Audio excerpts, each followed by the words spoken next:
नमस्कार सगळ्यांना.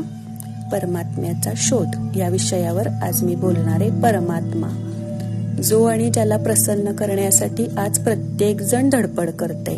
वेगवेगळी व्रत, सेवा, उपाय, वेगवेगळ्या वस्तू खरेदी करणं हे सगळं चालू आहे हल्ली.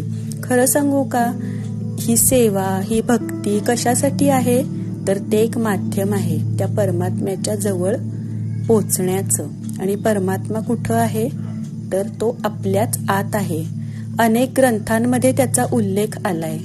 तुम्ही भगवद्गीता, जो आपला पवित्र असा, अत्यंत पवित्र असा ग्रंथ आहे, ज्ञानेश्वरी आहे, दासबोध ग्रंथ आहे, अनेक संतांचं लिखाण तुम्ही वाचा, तेव्हा तुम्हाला समजेल की परमात्मा प्राप्त करणं, परमात्म्यापर्यंत पोचणं खूप सोपं आहे. हे सगळं जे काही आहे ना, ही व्रत, ही सेवा, हे उपाय, हे कशासाठी निर्माण झालेत तर ते निर्माण याच्यासाठी झालेत की त्या निमित्तानं पूजा 1 तासाची असू देत, पण आपण आपल्या आतमध्ये एक क्षण का विना उतरावं याच्यासाठी ते एक माध्यम बनवण्यात आलंय. पण हळूहळू काळ बदलत गेला आणि काळासोबत माणसांचे विचारही बदलत गेले.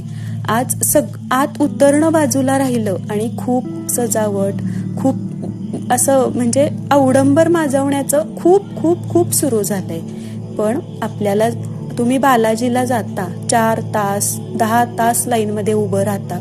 आठवा तुम्ही कधी कुठल्या लाईनला उभं राहिलाय का देवदर्शनासाठी. आणि जेव्हा आपण दर्शनाला जातो, त्या मूर्तीच्या समोर उभं असतो ना, तेव्हा आपोआपच आपले डोळे मिटतात. का मिटतात आपले डोळे? कारण तेव्हा आपण आपल्या आत उतरतो. कुठं आहे परमात्मा? आतच आहे तो आपल्याला. तो फक्त आपण एवढ्या या गोंगाटामध्ये, एवढ्याच्यात एवढं हरवून गेलोय की आपल्या आतल्या अंतरात्म्याला, आपल्या आतल्या परमात्म्याला आपण खूप दूर करून बसलोय. आता आपल्याला त्या परमात्म्याच्या जवळ जायचंय. कसं झालो त्याच्या जवळ? ध्यानातून जावा. ध्यान, त्यालाच तेच परदेशात गेलं आणि परदेशात त्याचं मेडिटेशन हे नामांतरण झालं.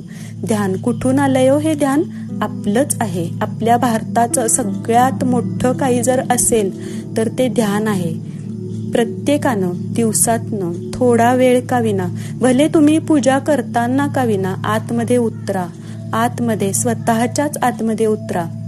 कसं उतरायचं होते त्याच्यासाठी खूप खूप ग्रंथ लिहिलेत. प्रत्येक ग्रंथामध्ये तुम्ही वाचा, त्याच्यामध्ये हेच येणार की परमेश्वर अंतरीच आहे, आपल्या अंतरी, खूप अंतरी. पण त्याच्यासाठी जसं एखाद्या ट्यूबवरती भरपूर धुरळा साठलाय, त्यामुळं ट्यूबचा, त्या बल्बचा उजेड आपल्यापर्यंत पोहोचू शकत नाही, तसंच आपल्या अगदी जवळ, खूप खूप खूप जवळ असणारा परमात्मा आपण शोधत फिरतोय, अनेक यात्रा करतोय, अनेक ठिकाणी जातोय, भरभरून पैसा खर्च करतोय आणि घरी आल्यावर आपण हिशोब मांडत बसतोय.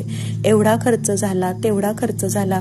खरंच सांगा, परमात्मा ज्यानं हे अनेक नारळांची झाडं, अनेक प्रकारची झाडं निर्माण केली, तो परमात्मा भुकेला असेल का हो आपल्या 10-20 रुपयाच्या नारळासाठी?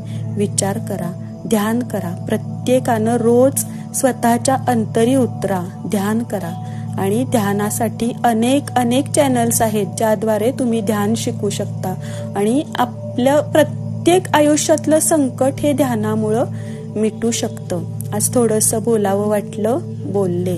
परमात्म्याचा शोध माझाही सुरू होता, तुमचाही सुरू आहे. पण तो तुम्हाला तुमच्या आतमध्येच, तो शोध तुम्हाला आतमध्येच नेणार आहे. आज इथंच थांबते. नक्की प्रत्येकानं रोज सकाळ संध्याकाळ 10-10 मिनिटं का विना ध्यान करा. नमस्कार.